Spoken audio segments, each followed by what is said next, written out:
نحمده ونصلي على رسوله الكريم اما بعد فاعوذ باللہ من الشیطان الرجیم بسم اللہ الرحمن الرحیم لقد جاءکم رسول من انفسکم عزیز علیہ ما عنتم حریص علیکم بالمؤمنین رؤوف رحیم صدق اللہ العظیم وصدق رسول النبی الکریم الامین ونحن على ذلك لمن الشاهدين والشاكرين والحمد لله رب العالمين ان الله وملائكته يصلون على النبي يا ايها الذين آمنوا صلوا عليه وسلموا تسليما اللهم صل على سيدنا ومولانا محمد وعلى آل سيدنا ومولانا محمد وبارك وسلم وصل عليه الصلاة والسلام علیک یا سیدی یا رسول اللہ وعلی آلک واصحابک یا سیدی یا حبیب اللہ۔ محترم مشائخ وعظام، علماء کرام، حاضرین محفل، میرے دوستوں، پیر بھائیوں، بزرگوں، ہم سب کی سعادت ہے، خوش نصیبی ہے کہ اس بابرکت سیدی کے اکبر کانفرنس میں جو ہر سال اس ادارے میں، اس مدرسے میں منعقد کی جاتی ہے، عظیم الشان کانفرنس میں ہم حاضر ہیں، اور اللہ تعالی ہماری اس حاضری کو قبول فرمائے اور اس صدیق اکبر کانفرنس کے ذکر کے بہترین اثرات اور ثمرات ہمیں عطا فرمائے۔ اللہ تعالی حسین احمد سعیدی صاحب کے ہمارے بڑے محترم ہیں، اللہ تعالیٰ ان کو سلامت رکھے، ان کے گھر والوں کو سلامت رکھے، اور اس علاقے میں جو دین کا کام کر رہے ہیں، اللہ تعالیٰ اس ادارے کو اہل سنت کا عظیم مرکز بنائے، اور اس ادارے کے ذریعے دین کو فروغ اللہ تعالیٰ ہر اس علاقے میں پھیلائے، اور ہمیشہ اس ادارے کو، اس کے اساتذہ کو، اس کے طلبہ کو ہمیشہ شاد آباد رکھے۔ مختصر سے وقت میں چند گزارشات آپ کی خدمت میں عرض کروں گا۔ بڑے حضرت صاحب، آپ جیسا کہ جانتے ہیں کہ ہر سال یہاں تشریف لاتے ہیں، تو ابھی 2-3 دن پہلے بڑے حضرت صاحب کا ایک آپریشن ہوا ہے، تو اس وجہ سے وہ یہاں آ نہیں پائے۔ انہوں نے مجھے حکم دیا کہ تم جاؤ، تو میں ان کے حکم پر آیا ہوں، حاضر ہوا ہوں۔ مختصر سے وقت میں چند گزارشات، اور پھر جیسا کہ آپ جانتے ہیں جمعے کا دن ہے، جمعے کی نماز پڑھیں گے۔ اللہ تعالیٰ قرآن پاک میں فرماتا ہے لَقَدْ جَاءَكُمْ رَسُولٌ مِّنْ أَنفُسِكُمْ، اے لوگو آ گئے تمہارے پاس رسول تم میں سے۔ اللہ تعالیٰ قرآن پاک میں فرما رہا ہے لَقَدْ جَاءَكُمْ رَسُول، آ گئے تمہارے پاس رسول، عظیم رسول، شاندار رسول، سب سے برتر رسول، وہ تمہارے پاس تشریف لے آئے۔ اے سیاہکارو، اے گناہگاروں، اے گردش ایام کے مارے ہوئے جن کا تمہیں بے قراری سے انتظار تھا، وہ اپنی بارش کی برکھا برسانے کے لیے اے انسانیت تمہارے پاس آ گئے، تشریف لے آئے۔ یہ اللہ تعالیٰ کی طرف سے ایک اعلان ہے، اللہ تعالیٰ خبر پہنچا رہا ہے، اطلاع دے رہا ہے۔ لقد جاکم رسول، اطلاع دینے والی ذات کون ہے؟ اللہ تعالیٰ کی، بار تعالیٰ کی۔ اور کس کو اطلاع دی جا رہی ہے؟ تمام انسانیت کو اطلاع دی جا رہی ہے، تمام انسانیت کو اعلان کر کے خبردار کیا جا رہا ہے۔ اور کس کے بارے میں اطلاع کی جا رہی ہے؟ کس کے بارے میں خبر پہنچائی جا رہی ہے؟ سید عالم کے بارے میں، سید الکونین کی آمد کے بارے میں، رسول کریم اور اپنے حبیب کے بارے میں اللہ تعالیٰ اعلان فرما رہا ہے کہ میرا عظیم رسول، میرا پیارا حبیب آ گیا ہے۔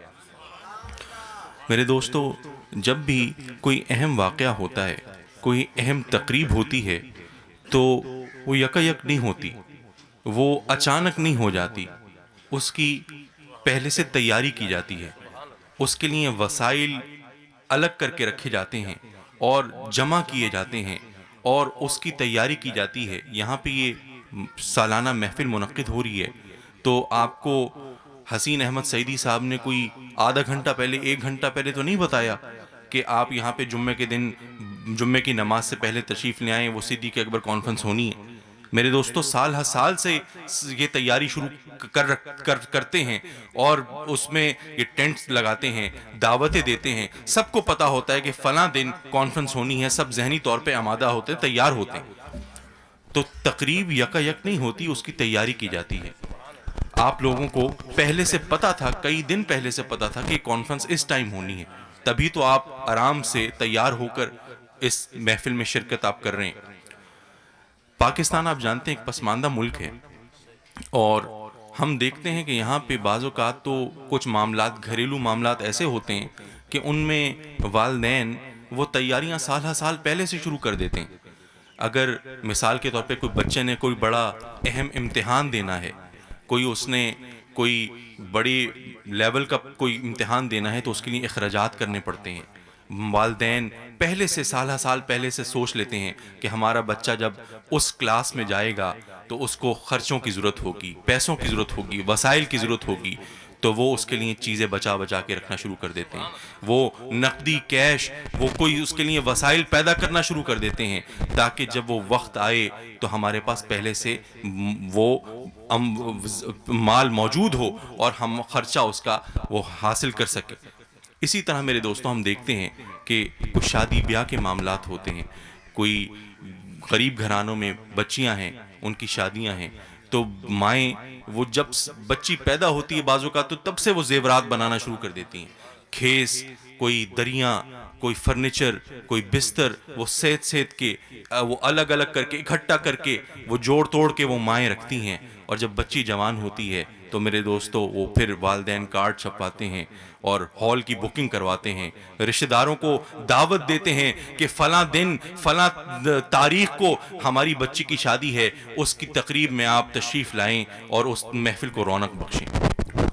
کہنے کا مطلب یہ ہے کہ تقریب، کوئی اہم تقریب، اہم موقع وہ اچانک نہیں ہو جاتا، اس کی تیاری کی جاتی ہے، لوگوں کو پہلے سے بتایا جاتا ہے، لوگوں کے ذہن کو تیار کیا جاتا ہے، ان کو پہلے سے دعوت دی جاتی ہے، ان کو پتا ہوتا ہے کہ یہ تقریب ہونی ہے، یہ واقعہ ہونا ہے، اس کی تیاری کرنی ہے، تو پھر میرے دوستوں ان کا ذہن آمادہ ہوتا ہے. اس طرح کی بڑی بڑی مارکت الآراء یہاں پہ اس دنیا میں عمارتیں بنی، تاج محل بنا، اہرام مصر بنے، میرے دوستو بڑی بڑی یہاں پہ فلک بوس عمارتیں بنی، صدیاں بعض اوقات تو ان عمارتوں کو بنانے میں لگ گئیں. لیکن میرے دوستو لوگوں کو پتا تھا کہ یہ عظیم الشان عمارت بن رہی ہے، تو لوگوں کا ذہن آمادہ تھا، تیار تھا. مجھے کہنے دیجئے کہ اس کائنات کی سب سے اہم تقریب، اس کائنات کا سب سے اہم واقعہ وہ کیا ہے، وہ کون سا ہے؟ میرے دوستو اس کائنات کا سب سے اہم واقعہ، اس کائنات کی تاریخ کے اوراق کے نقوش، جو اپنے نقوش چھوڑ گیا، وہ سب سے اہم تقریب وہ سرکار مدینہ کی اس کائنات میں جلوہ گری ہے، وہ آپ کی تشریف آوری ہے. تو سوال یہ پیدا ہوتا ہے کہ اللہ تعالیٰ نے اپنے حبیب کی جلوہ گری کے لیے کس انداز میں تیاری فرمائی، کتنے وسائل خرچ کیے، کب سے تیاری شروع کی، کس انداز میں شروع کی، اور کب تک اللہ تعالیٰ اپنے حبیب کی تیاری فرماتا رہے گا. میرے دوستو اللہ تعالیٰ اپنے حبیب پر ازل سے درود شریف پڑھ رہا ہے اور ابد تک درود شریف پڑھتا رہے گا. مجھے کہنے دیجئے کہ اللہ تعالیٰ نے سورج بنایا، چاند کی چاندنی بنائی، سورج کی روشنی بنائی، بہتے ہوئے سمندر بنائے، پھوٹتے ہوئے چشمے بنائے، جنت اور دوزخ بنائی، دن اور رات بنائے، دھوپ اور سائے بنائے. میرے دوستو یہ سب اللہ تعالیٰ نے اپنے حبیب کی خیرات عطا فرمائی، سب اللہ تعالیٰ نے اپنے حبیب کا صدقہ عطا فرمایا. اللہ تعالیٰ نے اپنے حبیب کی تیاری اس وقت سے شروع کر رکھی ہے، ان کی تشریف آوری کی، ان کی جلوہ گری کی تیاری اس وقت سے شروع کر رکھی ہے جب یہ زمین اور آسمان نہیں تھے. میرے دوستو اس وقت تو وقت بھی نہیں تھا، نہ جنت تھی، نہ دوزخ تھا، نہ لوح تھی، نہ قلم تھا، نہ سورج تھے، نہ چاند تھے. میرے دوستو صرف اللہ کا نور تھا اور اللہ کے حبیب کا نور تھا. تب سے اللہ تعالیٰ اپنے حبیب کی تشریف آوری کی تیاری شروع فرما رہا ہے، تب سے اپنے حبیب کی یہاں اس کائنات میں جلوہ گری کی تیاری فرما رہا ہے. وَإِذْ أَخَذَ اللَّهُ مِيثَاقَ النَّبِيِّينَ کی مشہور آیت ہے، ہم قرآن پاک میں آپ پڑھتے ہیں، عالم ارواح میں اللہ تعالیٰ نے تمام انبیاء سے عہد لیا، کہ جب تمہارے پاس نبی آخر الزماں وہ عظیم رسول تشریف لے آئیں تو تم ان کے اوپر ضرور ایمان لے کر آنا اور تم ضرور ان کی مدد اور نصرت کرنا، اور اس وعدے کے بعد جس نے عہد کو توڑا تو پھر وہی ظالم ہوگا۔ میرے دوستو، حضرت علی مولا کائنات اس آیہ کریمہ کی تفسیر میں وہ لکھتے ہیں کہ عالم ارواح میں تو اللہ تعالیٰ نے عہد لیا ہوگا، لیکن جب در حقیقت نبی اس دنیا میں مبعوث ہوتے تھے تو جو نبی آیا سرکار مدینہ کا گیت گاتا ہوا آیا، اور وہ سرکار مدینہ کے اوپر ایمان لے کر آتا تھا اور اپنے امتیوں سے بھی یہ تقاضا کرتا تھا کہ نبی آخر الزمان آنا ہے، ان کے اوپر ایمان لے کر آؤ۔ تو پچھلی امتوں کا ایمان اس وقت تک مکمل نہیں ہوتا تھا جب تک سرکار مدینہ کے اوپر ایمان نہ لے کر آ جائیں۔ یہ حضرت علی المرتضیٰ مولا کائنات سے یہ روایت ہے۔ حضرت جعفر صادق روایت فرماتے ہیں کہ حضرت مولا کائنات اس آیت کی تفسیر میں یہ بات لکھتے ہیں، جو نبی آیا سرکار پر ایمان لے کر آیا اور اپنی امت سے اس نے یہی تقاضا کیا کہ سرکار کے اوپر ایمان لے کر آؤ۔ قرآن پاک میں آیا الذین یتبعون الرسول النبی الامی الذی یجدونہ مکتوبا عندہم فی التوراۃ والانجیل، کہ وہ عظیم رسول جس کی یہ پیروی کریں گے ان کا ذکر خیر یہ تورات اور انجیل میں لکھا ہوا پاتے ہیں۔ تو میرے دوستو، تورات میں بھی اللہ سرکار مدینہ کا ذکر خیر موجود ہے، انجیل کے اوراق میں بھی سرکار مدینہ کا ذکر خیر موجود ہے۔ کوئی ایسا صحیفہ نہیں ہے کہ جس میں سرکار کی تشریف آوری کا آپ کا ذکر خیر موجود نہ ہو۔ مجھے وہ بات یاد آئی کہ حضرت آدم علیہ السلام اس دنیا میں آئے، سب سے پہلے نبی تھے۔ اللہ تعالیٰ نے حضرت آدم کو سب سے پہلے نبی بنا کر بھیجا۔ آپ آئے، جب آپ کا وقت وفات قریب آیا تو آپ نے اپنے بیٹے حضرت شیش علیہ السلام کو اپنے پاس بلایا۔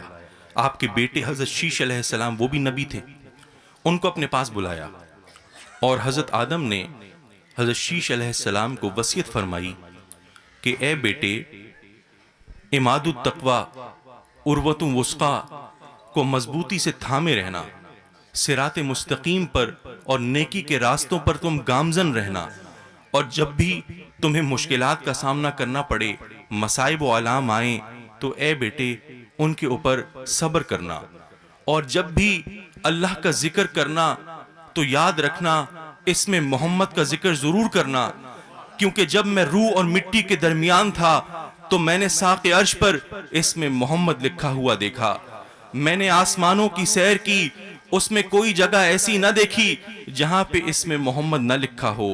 بلا شبہ میرے رب نے مجھے جنت میں ٹھہرایا، میں نے جنت کا کوئی محل، کوئی دریچہ ایسا نہ دیکھا جہاں پہ اس میں محمد نہ لکھا ہو، اور اطراف حجابات پر، طوبہ درخت کے پتوں پر، سدرۃ المنتہا کے پتوں پر، حور العین کی پیشانیوں پر، فرشتوں کی آنکھوں کی پتلیوں پر میں نے اس میں محمد لکھے ہوئے دیکھا۔ تو اے بیٹے، جب بھی اللہ کا ذکر کرنا تو اس میں محمد کا ذکر ضرور کرنا۔ یہ اللہ تعالیٰ نے حضرت آدم کو پہلا نبی بنا کر بھیجا، اور وہ پہلے نبی بن کر آئے اور سرکار مدینہ کی بشارتیں اپنے بیٹے کو دے رہے ہیں۔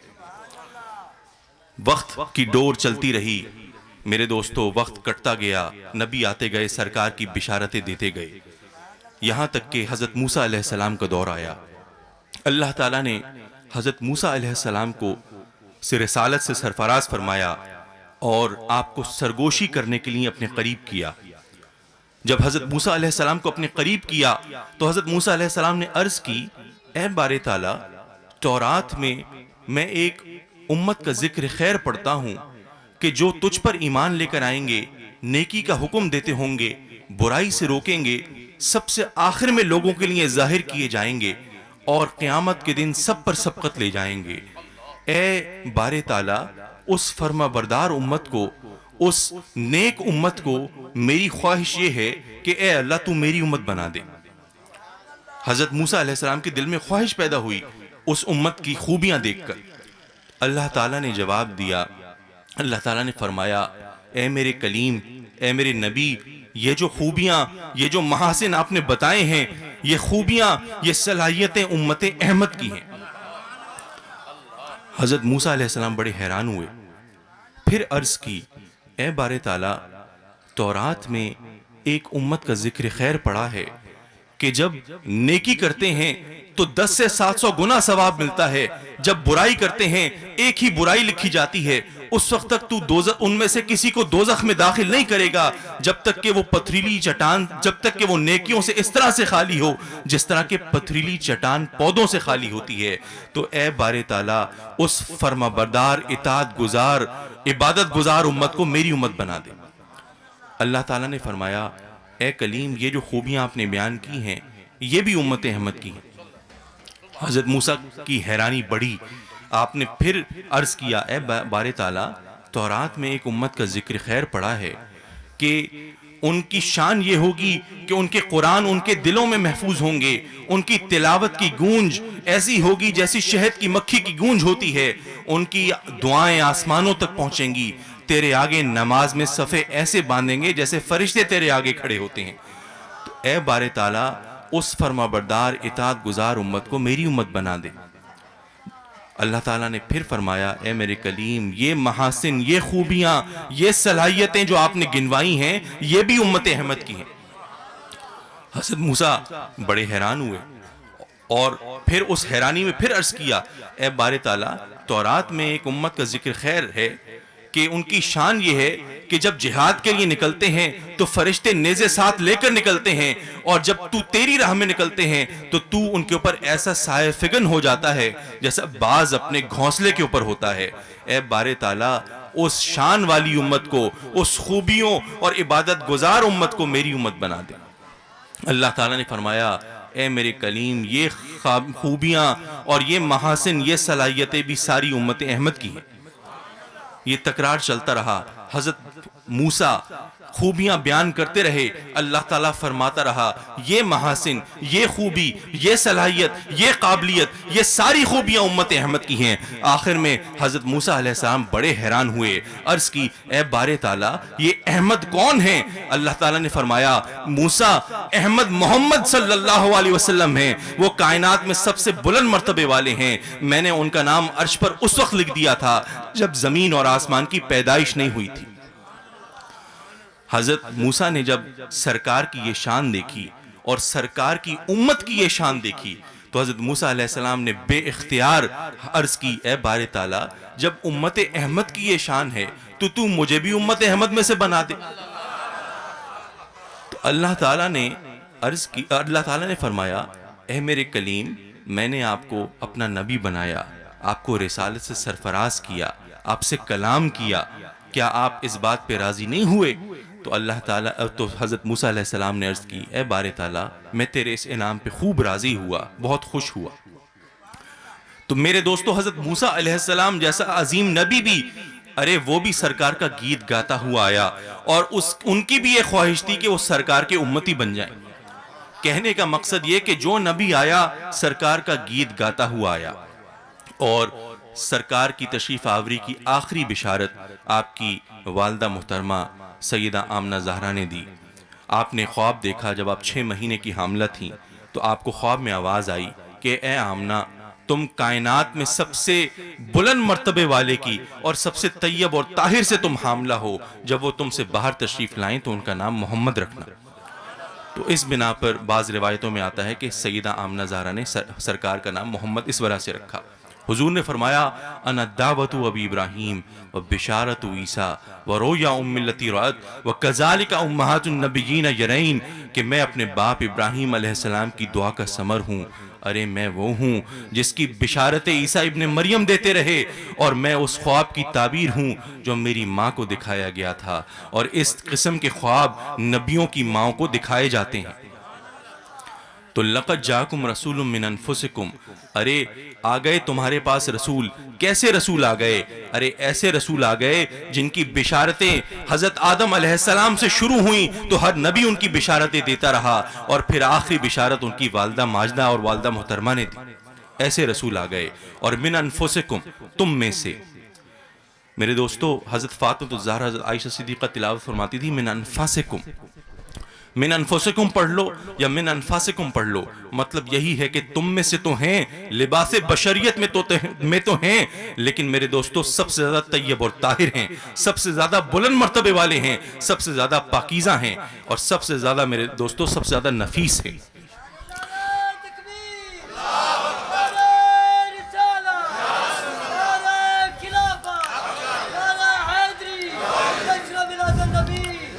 حضرت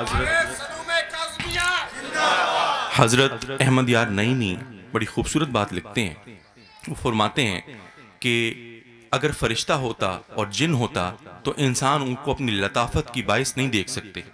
جب فرشتوں اور جنات کو دیکھ نہیں سکتے تو ان سے دین حاصل نہیں کر سکتے، دین کی تعلیم لے نہیں سکتے، کوئی شرعی مسائل سمجھ نہیں سکتے، ان سے فیض حاصل نہیں کر سکتے. تو ضرورت اس بات کی تھی کہ ایسی ذات کو مبعوث کیا جائے جو صورتاً بشر ہو لیکن سیرتاً فرشتوں سے بھی زیادہ افضل اور اعلیٰ ہو، تاکہ اللہ تعالیٰ سے فیض لے سکے اور بندوں تک فیض کو منتقل کر سکے. تو میرے دوستو، تم میں سے سب سے زیادہ نفیس، طیب اور طاہر ہیں. ارے ان کی بشریت بے عیب ہے، ان کی بشریت بے مثل ہے. حضور نے فرمایا انی ارا ما لا ترون انی اسمع ما لا تسمعون ایکم مثلی. ارے میں وہ دیکھتا ہوں جو تم نہیں دیکھتے، میں وہ سنتا ہوں جو تم نہیں سنتے. تم میں سے کون ہے جو میری طرح ہو، میری مثل ہو؟ میرے دوستو، حضور کیا دیکھتے ہیں؟ حضور اپنے حوض کوثر کو دیکھتے ہیں. حضور نے جب سورج گرہن کی نماز پڑھائی تو جنت اور دوزخ کو حضور کے سامنے پیش کیا گیا. حضور نے جنت اور دوزخ کو اپنی آنکھوں سے دیکھا. میرے دوستو، حضور نے فرمایا اے میرے صحابیوں، نہ تمہارا خشوع مجھ سے پوشیدہ ہے، نہ تمہارا رکوع مجھ سے پوشیدہ ہے. ارے میں تمہیں اپنی پیٹھ کے پیچھے سے دیکھتا ہوں. میرے دوستو، نہ خشوع پوشیدہ ہے، نہ رکوع پوشیدہ ہے. حضور کی نظروں کا، ان کی نظر کا ہم کیا مقابلہ کر سکتے ہیں؟ نظر اوپر اٹھاتے ہیں تو شان یہ ہے کہ سماوات العلا کو چیرتی ہوئی عرش استوا سے آگے قاب قوسین تک جاتی ہے، رب کا دیدار فرما لیتے ہیں. نظر نیچی کریں تو موسیٰ علیہ السلام کو قبر میں نماز پڑھتا ہوئے دیکھ لیتے ہیں. ارے نظر اوپر اٹھائیں تو 7 آسمان آپ کے لیے رکاوٹ نہیں ہیں، اور نظریں نیچی کریں تو 7 زمینیں آپ کے لیے رکاوٹ نہیں ہیں. آپ کی نظر کی جولانی کا یہ عالم ہے. اور میرے دوستو، فرمایا میں وہ سنتا ہوں جو تم نہیں سنتے. ارے کیا سنتے ہیں میرے آقا؟ میرے آقا آسمانوں کی چرچراہٹ کو سنتے ہیں. میرے آقا حجر و شجر کی آوازیں اور ان کا درود و سلام سنتے ہیں. میرے دوستو، حضور وہ فرشتوں اور جنات کی تسبیح اور ان کی آوازوں کو سنتے ہیں. وہ کلام سنتے ہیں جو اگر پہاڑ پر نازل ہوا ہوتا تو پہاڑ ریزہ ریزہ ہو جاتا. ارے یمن میں بیٹھے اویس قرنی کی آہوزاری کو سنتے ہیں، ان کی آوازوں کو سنتے ہیں. جنت میں اپنے غلام بلال حبشی کی قدموں کی آہٹ کو سنتے ہیں. یہ حضور کی مبارک سماعتوں اور حضور کی مبارک نگاہوں کا میرے دوستوں ان کی شان ہے. تبھی تو فرمایا ایکم مثلی، تم میں سے کون ہے جو میری مثل ہو؟ اور پھر میرے دوستو، حضور کا لعب دہن، حضور کی تھوک مبارک، لعب کہتے ہیں تھوک کو، حضور کی لعب دہن کی شان دیکھو، حضور کی تھوک مبارک کی شان دیکھو. ہر بیماری کے لیے شفا ہے، ہر چیز کے لیے شفا ہے. ارے حضرت علی، وہ مجھے واقعہ یاد آیا، خیبر کا موقع ہے، حضرت علی کی آنکھوں میں درد ہے. حضور نے فرمایا کہ علی کو میرے پاس پیش کیا جائے. حضرت علی آنکھیں ملتے ہوئے بارگاہ رسالت میں آئے. حضور نے دریافت فرمایا علی کیا بات ہے؟ مولا کائنات نے عرض کی یا رسول اللہ، آنکھیں دکھتی ہیں، آنکھوں میں درد ہے. حضور نے اپنا لعب دہن حضرت علی کی آنکھوں میں لگایا. حضرت علی فرماتے ہیں میری آنکھیں بالکل ٹھیک ہو گئیں، اور ایسی ٹھیک ہوئیں کہ پھر زندگی بھر مجھے کبھی آنکھ کی تکلیف نہیں ہوئی. اور میرے دوستو، وہ مشہور واقعہ یار غار کا کہ صدیق اکبر کو جب سانپ نے کاٹا تو وہ آپ کو زہر جو تھا وہ سارا کا سارا ایڑی میں سرایت کر گیا. صدیق اکبر کو بڑی تکلیف تھی. سرکار نے اپنا مبارک لعب دہن صدیق اکبر کی ایڑی پہ لگایا، اس کا مسح کیا. صدیق اکبر فرماتے ہیں کہ بالکل ایڑی ٹھیک ہو گئی، سارا کا سارا زہر کا اثر زائل ہو گیا. میرے دوستو، جنگ احد کا واقعہ ہے. حضور کے صحابی حضرت قتادہ بن نعمان جنگ احد میں بڑی جمع مردی سے، بڑی جوش و خروش کے ساتھ وہ کفار کے ساتھ، مشرکوں کے ساتھ لڑائی کر رہے ہیں. کسی مشرک نے وار کیا تلوار سے، حضرت قتادہ بن نعمان کی آنکھ پر لگا، اور ایسا لگا کہ حضرت قتادہ بن نعمان کی آنکھ نکل کر باہر گال پر آ گئی، لٹک گئی. صحابیوں نے، دوستوں نے مشورہ دیا قتادہ یہ تمہاری آنکھ ضائع ہو گئی، اس کو کٹوا دو. حضرت قتادہ نے عرض کی، حضرت قتادہ نے ان کو دوستوں کو کہا کہ میں سرکار مدینہ کی بارگاہ میں حاضر ہوں گا، جیسے میرے آقا فرمائیں گے ویسا کروں گا. میرے دوستو، حضرت قتادہ بن نعمان لٹکی ہوئی آنکھ لے کر بارگاہ رسالت میں حاضر ہوئے. حضور نے حضرت قتادہ بن نعمان کو دیکھا اپنے ید اللہ والے ہاتھوں سے حضور نے حضرت قتادہ بن نعمان کی آنکھ کو جگہ پر رکھا، اپنا لعب دہن لگایا، دعا فرمائی اللہم اکسوہا جمالاً۔ حضرت قتادہ بن نعمان فرماتے ہیں میری آنکھ بالکل ٹھیک ہو گئی، پیدائشی آنکھ سے مجھے اتنا اچھا نظر نہیں آتا تھا جتنا مصطفیٰ کریم کی ہاتھ کی لگائی ہوئی آنکھ سے نظر آتا تھا۔ میرے دوستو، حضرت قتادہ بن نعمان کا بیٹا یا ان کا پوتا، وہ اس واقعے کو عربی شعروں میں اس نے لکھا، اَنُ ابْنُ الَّذِي سَالَتْ عَلَى الْخَدِّ عَيْنُهُ فَرُدَّتْ بِكَفِّ الْمُصْطَفَى أَحْسَنَ الرَّدِّ فَعَادَتْ كَمَا كَانَتْ لِأَوَّلِ أَمْرِهَا فَيَا حَسَنَ مَا عَيْنٍ وَبِحَسَنَ مَا رِدٍ۔ میں اس شخص کا بیٹا ہوں جس کی آنکھ اس کے رخسار پر آ گئی تھی تو وہ مصطفیٰ کریم کے ہاتھوں کے صدقے واپس لوٹا دی گئی تو وہ بالکل پہلے جیسی ہو گئی۔ کیا ہی اچھی وہ آنکھ تھی اور کیا ہی اچھا مصطفیٰ کریم کا اس کو اس کی جگہ پہ رکھنا تھا۔ میرے دوستو، حضرت سلمہ بن اکوع کی ٹوٹی ہوئی پنڈلی کو بھی اسی لعاب سے ٹھیک کیا تھا، حضرت رافع کی ٹوٹی ہوئی ٹانگ کو بھی اسی لعاب سے جوڑا تھا، اور حضرت جابر کی قلیل سی ہنڈیاں میں جب یہ لعاب پہنچا تھا تو وہ کھانا پورے کے پورے لشکر نے کھایا تھا، اور کڑوے پانی میں جب یہ لعاب پہنچا تھا تو میرے دوستو کڑوا پانی میٹھا ہو گیا۔ صرف پانی میٹھا نہیں ہوا، ارے زمین کی ماہیت بدل گئی تھی، اس کی کیفیت بدل گئی تھی۔ میرے دوستو، سرکار کا پیشاب مبارک، سرکار کا بول و براز سب طیب اور طاہر، سب پاک ہے۔ جس نے حضور کا پیشاب پی لیا، ارے اس کی بیماری ختم ہو گئی۔ جس نے حضور کا نکلا ہوا خون پی لیا، دوزخ کی آگ اس کے اوپر حرام ہو گئی۔ ارے نہ آپ کا سایہ تھا، نہ آپ کے جسم مبارک پر مکھی بیٹھتی تھی۔ میرے دوستو، ریت پہ آپ قدم رکھتے تھے تو نشان نہیں پڑتے تھے، ارے پتھر پر قدم رکھتے تھے تو پتھر نرم ہو جاتے تھے، ارے آپ کی انگلیوں سے چاند دو ٹکڑے ہوتا تھا، ڈوبا ہوا سورج پلٹ آتا تھا، ارے پسینے مبارک سے عنبر اور مشک کی خوشبوئیں پھوٹتی تھیں۔ یہ سرکار کی شان ہے۔ ایسے رسول آ گئے، لقد جاکم رسول من انفسکم، ارے ایسے رسول آ گئے، والضحیٰ کے چہرے والے آ گئے، واللیل کی گھنگریالی معطر زلفوں والے آ گئے، ما زاغ البصر وما طغیٰ کی نشیلی چمکیلی آنکھوں والے آ گئے، وما ینطق عن الہویٰ کے دہن والے آ گئے، الم نشرح لک صدرک کے سینے والے آ گئے، ید اللہ کے ہاتھوں والے آ گئے، والبلد کے تلووں والے آ گئے، خلق عظیم سے عکس آراستہ مقام محمود پر جلوگر ہونے والے۔ میرے دوستو، مزمل اور مدثر کے لباس زیب تن فرمائے ہوئے، حامیم طٰہٰ یاسین کے سہرے سجائے میرے آقا اس دنیا میں جلوگر ہوتے ہیں۔ یہ حضور کی شان ہے۔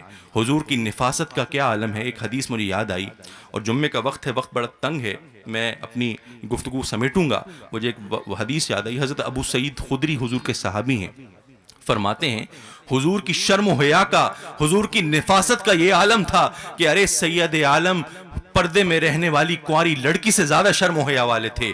ہم آپ کے چہرے مبارک کو دیکھ کر جان لیتے تھے کہ حضور کس چیز کا ارادہ فرماتے ہیں۔ حضرت جبریل امین حضور کی بارگاہ میں حاضر ہوئے، سرکار مدینہ سے عرض کی، یا رسول اللہ، میں نے مشرق اور مغرب کو کھنگال ڈالے، لیکن آپ جیسا بلند مرتبہ والا، آپ جیسا طیب اور طاہر کسی کو میں نے نہ پایا۔ تو میرے دوستو، ایسے رسول آ گئے، لقد جاکم رسول من انفسکم، ارے تم میں سے تو ہیں، لیکن تم میں سے سب سے زیادہ طیب اور طاہر ہیں، سب سے زیادہ بلند مرتبے والے ہیں۔ ارے ایسے ہیں جن کی بشارتیں حضرت آدم سے شروع ہوئیں تو آخری بشارت ان کی والدہ محترمہ نے دی۔ ایسے انفسکم آ گئے، ایسے رسول آ گئے۔ اور پھر میرے دوستو، آگے آیت میں آیا، عزیز علیہ ما عنتم، ارے بہت دشوار ہے ان کے اوپر تمہارا اے امتیوں مشکل میں پڑنا۔ کتنی ہی عبادتیں تمہارے اوپر آسان کر کے دے دی گئیں۔ ارے پچھلے دور میں صحابی آئے، عرض کی، یا رسول اللہ، پچھلی امتوں کی بڑی عمریں ہوتی تھیں، ہم ان کی عبادتوں کا مقابلہ نہیں کر سکتے۔ آیہ کریمہ نازل ہو گئی، انا انزلناہ فی لیلۃ القدر، ارے یہ مبارک رات، تمہیں کیا پتہ یہ لیلۃ القدر کی عظمت و شان کیا ہے؟ ارے یہ 1000 مہینوں کی عبادتوں سے زیادہ افضل ہے۔ میرے دوستو، سرکار کے قدم زمین پر کیا لگے، ساری زمین پاک ہو گئی۔ اب تمہیں مخصوص عبادت گاہوں میں جا کر عبادت کرنے کی ضرورت نہیں ہے، ارے اپنے گھر میں بیٹھ کے بھی تم نماز پڑھ سکتے ہو، عبادت کر سکتے ہو۔ اگر پانی نہ پاؤ تو پاک مٹی سے تیمم کر سکتے ہو۔ یہ سب خیرات، یہ سب انعامات، یہ سب صدقات میرے دوستو سرکار مدینہ کی خیرات ہے۔ اور پھر آگے آیا کہ حریص علیکم بالمؤمنین رؤوف رحیم، کہ مومنین پہ خاص رحیم و کریم ہے، اور دوسری طرف قرآن پاک میں آیا وما ارسلناک الا رحمت للعالمین، کہ اے حبیب آپ تمام جہانوں کے لیے رحمت ہیں۔ میرے دوستو اس آیت میں آ رہا ہے خاص مومنین کے لیے رحمت ہے، اور اس آیت میں آ رہا ہے کہ تمام جہانوں کے لیے رحمت ہے۔ بات یہ ہے کہ سورج چمکتا ہے، سورج چمکتا ہے تو اس کی کرنیں تمام جہان پر پڑتی ہیں، ارے زرخیز زمین پر بھی پڑتی ہیں، بنجر زمین پر بھی پڑتی ہیں، صحراؤں میں بھی پڑتی ہیں، اور کھیت کھلیانوں میں بھی پڑتی ہیں۔ اور میرے دوستو بارش ہوتی ہے نا تو بارش کا پانی ارے وہ صحراؤں میں بھی گرتا ہے، وہ بیابانوں میں بھی گرتا ہے، اور وہ کھیت کھلیانوں میں بھی گرتا ہے، لیکن غذا جو ہے وہ سورج کی گرمی اور بارش کا پانی صرف زرخیز زمین اور کھیت کھلیانوں میں پیدا کرتے ہیں۔ صحراؤں میں غذا پیدا نہیں ہوتی، چاہے جتنی سورج کی گرمی پڑتی رہے، جتنی تپش ملتی رہے، جتنی بارش ہوتی رہے، صحراؤں بیابانوں میں اور جو بنجر زمین ہے اس کے اوپر پھل اور فصل تیار نہیں ہو سکتی۔ میرے دوستو اسی طرح رسالت کا سورج وہ میرے دوستو سارے عالمین پر چمکا، ارے ابو جہل نے بھی دیکھا، عتبہ اور شیبہ نے بھی دیکھا، اور صدیق اکبر نے بھی دیکھا، فاروق اعظم نے بھی دیکھا، عثمان غنی علی المرتضیٰ نے بھی دیکھا۔ میرے دوستو جب صدیق اکبر کے جسم اطہر پر سرکار مدینہ کی رسالت کا سورج چمکا اور آپ کے فیضان کی بارش ہوئی تو میرے دوستو صدیق اکبر کے دل کے اوپر، سینے کے اوپر ایمان کی فصل تیار ہو گئی۔ زہد و ورا کے پرندے آ کے اپنی نغمگی چھیڑ کے چلے گئے، کیوں؟ اس لیے کہ صدیق اکبر کے دل میں سرکار مدینہ کی محبت تھی، ان کے دل میں عشق نبی کا بیج بویا ہوا تھا۔ تو جب سرکار مدینہ کی رسالت کا اعلان سرکار نے فرمایا اور آپ کی فیضان کا بارش صدیق اکبر کے دل پر ہوا تو میرے دوستو وہ پھر ایمان کی فصل تیار ہو گئی۔ اس کی وجہ یہ ہے کہ صدیق اکبر کو سرکار سے نسبت تھی، سرکار سے محبت تھی، آپ سرکار کے سچے غلام تھے۔ تو میرے دوستو اگر سرکار کی محبت ہے تو پھر میرے دوستو سرکار کی رحمتوں سے تمہیں حصہ ملے گا اور تم اس سے فیض پاؤ گے۔ مختصر سے وقت میں چند میں گزارشات یہ کروں گا کہ صدیق اکبر کانفرنس ہے تو میرے دوستو صدیق اکبر کی کیا شان ہے۔ ارے آپ خلیفۃ الرسول ہیں، آپ ثانی اثنین عظمہ فی الغار ہیں، آپ امیر المومنین ہیں، آپ امام الصادقین ہیں۔ میرے دوستو آپ خلیفۃ الرسول اللہ ہیں، آپ ہر دور میں سرکار کے ساتھی ہیں، ہر مشکل وقت میں سرکار کے آپ رفیق رہے ہیں۔ میرے دوستو اولین مسلمانوں میں سے ہیں۔ جب صدیق اکبر کی وفات ہوئی تو حضرت علی آئے، مولا کائنات آئے، اور آپ نے بڑا لمبا چوڑا خطبہ دیا۔ اس کا وقت نہیں ہے وہ لمبا چوڑا خطبہ، وہ تو کافی دیر اس میں لگ جائے گی، لیکن میں اس کا خلاصہ صرف مختصر وقت میں آپ کو بتا دوں کہ حضرت علی آئے اور صدیق اکبر کی میت کے سامنے میرے دوستو آپ نے خطبہ دیا اور آپ نے فرمایا اے صدیق، آپ سرکار مدینہ کے، رسول اللہ کے آپ معتمد اور آپ مونس اور آپ ان کے محرم راز اور ان کے محبوب خلیفہ ہیں اور ان کے محبوب ساتھی ہیں۔ آپ اولین مسلمانوں میں سے ہیں، آپ سب سے بہترین مومن ہیں۔ ارے آپ نے سرکار کی غم خواری اور ان کا غم اس وقت بانٹا جب لوگوں نے بخل کیا، اور آپ نے ہر وقت سرکار کا اس وقت ساتھ دیا جب لوگوں کے قدم ڈگمگا گئے، اور آپ نے اسلام کے اوپر آپ نہایت مہربان ہیں، اور سرکار کے تمام ساتھیوں کے اوپر آپ بہت برکتوں والے ہیں، اور آپ ثانی اثنین عظمہ فی الغار ہیں۔ آپ ہجرت میں سرکار کے ساتھی ہیں اور آپ کے اوپر رب کریم نے سکینہ نازل فرمایا ہے۔ یہ مولا کائنات نے صدیق اکبر کی شان میں بڑی طویل خطبہ دیا، میں نے تو صرف اس کے میں نے خلاصہ اس کا بیان کیا ہے کہ وقت کم ہے۔ تو میرے دوستو تو یہ صدیق اکبر کی شان ہے، اور میں یہ آخر میں یہ عرض کروں کہ سرکار نے فرمایا کہ صدیق جتنا مال مجھے جتنا فائدہ مجھے صدیق اکبر کے مال نے دیا، ابو بکر کے مال نے دیا، اتنا فائدہ مجھے کسی اور کے مال نے نہیں دیا، اتنا نفع اور اتنا فائدہ مجھے کسی اور کے مال نے نہیں پہنچایا۔ اور میرے دوستو بعض روایتوں میں آتا ہے، اور غزالی زماں یہ فرماتے تھے کہ حضور نے فرمایا کہ میں نے ہر کسی کے احسان کا بدلہ لوٹا دیا، ہر کسی کا احسان کا بدلہ میں نے اسے اتار دیا، ابو بکر صدیق کا احسان وہ قیامت میں میرا رب اتارے گا۔ تو حضور غزالی زماں فرماتے تھے کہ سرکار کا تو ہر کسی کے اوپر احسان ہے، ارے سرکار کا تو ہر کسی کو سرکار کی خیرات مل رہی ہے، لیکن سرکار کا یہ فرمانا کہ قیامت کے دن صدیق اکبر کے اوپر اللہ تعالیٰ اس کا احسان اتارے گا، تو یہ صدیق اکبر کے اوپر کتنا بڑا احسان ہے۔ سرکار کا یہ فرمان صدیق اکبر کے لیے کتنی بڑی سند ہے اور ان کے اوپر کتنا بڑا سرکار کا انعام اور کتنا بڑا فضل ہے۔ تو میرے دوستو وہ خلیفۃ رسول اللہ ہیں۔ اور آخری بات کہ جنگ تبوک کے موقع پر جب فاروق اعظم بڑے انہیں فخر تھا کہ اب آج کے دن میرا کوئی مقابلہ نہیں کر سکے گا، حضور نے فرمایا تھا، حکم دیا تھا، اے میرے غلاموں جنگ کی تیاری کرو اور اپنے مال سے خدمت کرو، تو فاروق اعظم اپنے گھر کا آدھا مال لے آئے تھے، آدھا مال سرکار کی بارگاہ میں پیش کر دیا تھا۔ حضور نے فرمایا کہ عمر کیا چھوڑ کر آئے ہو گھر والوں کے لیے؟ تو حضرت عمر نے عرض کی یا رسول اللہ آدھا مال آپ کو پیش کر دیا ہے، آدھا مال گھر والوں کو چھوڑایا۔ تو حضرت عمر کو بڑا فخر تھا کہ آج میں صدیق اکبر سے بھی آگے نکل جاؤں گا۔ تو صدیق اکبر پھر ان کی باری آئی، مال لے کر آئے۔ میرے دوستو اپنا سارا کا سارا مال سرکار کے قدموں میں نچھاور کر دیا۔ سرکار نے فرمایا صدیق گھر والوں کے لیے کیا چھوڑ کر آئے ہو؟ تو صدیق اکبر نے عرض کی یا رسول اللہ اور اللہ کے رسول کو چھوڑایا ہوں۔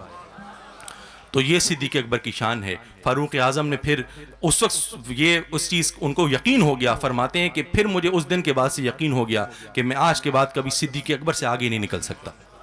تو یہ صدیق اکبر کی شان ہے۔ اللہ تعالی ہمیں سرکار کی سچی محبت عطا فرمائے، آپ کے صحابیوں کی اور آپ کے اہل بیت کی سچی محبت عطا فرمائے۔ وآخر دعوانا الحمدللہ رب العالمین۔